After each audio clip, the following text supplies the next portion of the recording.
आपको पता है परिंदों के सारे शौकीन हुदहुद को इतना क्यों पसंद करते हैं? क्योंकि ये कुदरत का एक बहुत ही कमाल का करिश्मा है। हुदहुद एक ऐसा परिंदा है कि जब ये सामने आता है ना, तो सब देखते रह जाते हैं। इसकी सर पर परों का इतना प्यारा सा ताज होने वाला। ये यूरोप, एशिया और अफ्रीका में मिलता है और ये अपने शोक रंगन और अपनी खास हद हद की आवाज की वजह से पहचाना जाता है।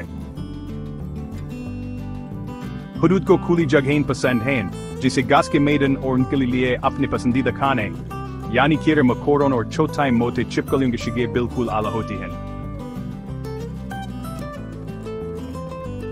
हुदहुद के जिस्म में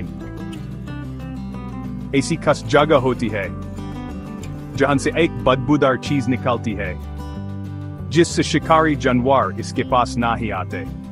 हाँ, वो अपनी हिफाजत के लिए बदबू फैलाते हैं, लेकिन इनकी खूबियां सिर्फ इतनी ही ना ही हैं। जब नर हुदहुद मादा को रिझाता है तो वो क्या खूबसूरत अंदाज होता है।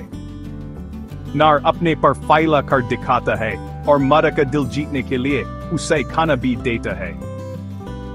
और उनके घोंसले वो दरख्तों के खोल में या पहाड़ों की दरारों में छुपे होते हैं, बिल्कुल किसी खुफिया ठिकाने की तरह। तो अगली बार जब आप कहीं बाहर खुद में घूम फिर रहे हों तो हुदहुद पर नजर जरूर रखिएगा, क्योंकि जब आप इस सीन परिंदे को एक बार देख लेंगे ना, तो आप उसे कभी ना ही भूल पाएंगे।